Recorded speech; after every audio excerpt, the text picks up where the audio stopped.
Hello everyone, welcome to म mini blog. हामीहरू चाहिँ सबैजना मिलेर हामीहरू चाहिँ सम्बलपुर गएको थियो।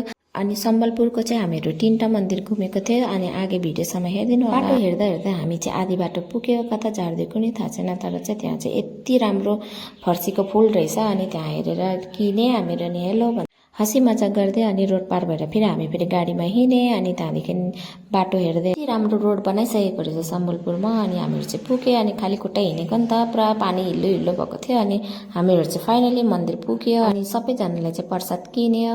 अनि किनेपछि चाहिँ हामीहरू चाहिँ भित्र गएपछि चाहिँ हेर्दाखेरि यति भिड किनकि हिजो थर्ड सोमबार थियो अनि नागपञ्चमी पनि थियो, त्यही कारणले। अनि यो मन्दिर चाहिँ सधैँ यस्तै भिड हुन्छ अरे।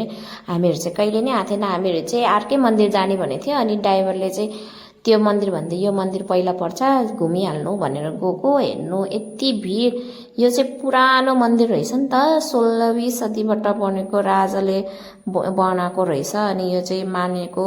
अनि हामीहरू चाहिँ बोलबम भन्दै अनि यो चाहिँ गएको नि त। मन्दिरको नाम चाहिँ मानधाता बाबा नाम रहेछ है। अनि यो जग्गाको नाम चाहिँ मानेश्वर जग्गा रहेछ, त्यही भएर चाहिँ यो मन्दिरको नाम मानेश्वर मन्दिर। यो मन्दिरको पासमा चाहिँ यति ठुलो तलाबमा चाहिँ यति धेरै कछुवा पनि हुने रहेछ। तर चाहिँ हिजो चाहिँ निक्लै थिएन किनकि धेरै मान्छे भिडभाड भएर होला। अनि हामीहरू चाहिँ खडा हुँदा हुँदा आरती पनि भयो। अनि भोग पनि चढ्यो भगवानलाई। त्यसको बाद हामीले चाहिँ फाइनली दर्शन गरेर भ्यायो।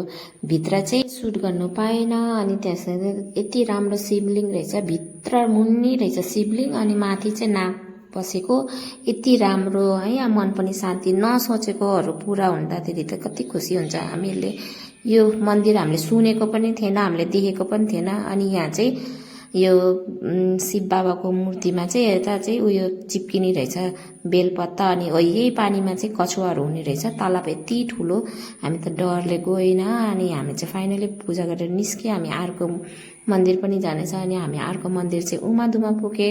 अनि उमाधुमा पनि गएँ, दर्शनहरू गरेँ।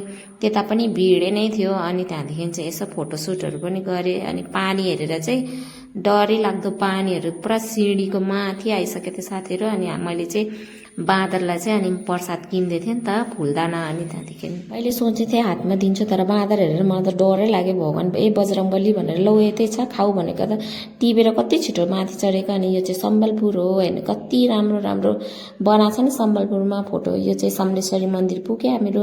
अनि त्यहाँदेखि चाहिँ बाटोको नजर हेर्दै हेर्दै अनि यो चाहिँ लास्ट लोकेसन हाम्रो चाहिँ यो गोडेश्वर बाबाकोमा हामीहरू गएँ। अनि यहाँ गएको त भगवानलाई चाहिँ भोग गर्दै रहेछ। अनि त्यतिखेर चाहिँ दरवाजा बन्द थियो। अनि हामीहरू चाहिँ बाहिरैदेखि दर्शन गऱ्यो। अलिअलि चाहिँ देखाउनु भयो किनकि भक्तहरू खाली हुन्न। अनि त्यहाँ पूजा गरेर हामीहरू चाहिँ फाइनली हामी चाहिँ घर फर्क्यौँ। अनि त्यहाँदेखि अनि यो चाहिँ ओडिसाको सबसे लङ्गेस्ट हिराकुद ड्याम हो यो चाहिँ हेर्नु।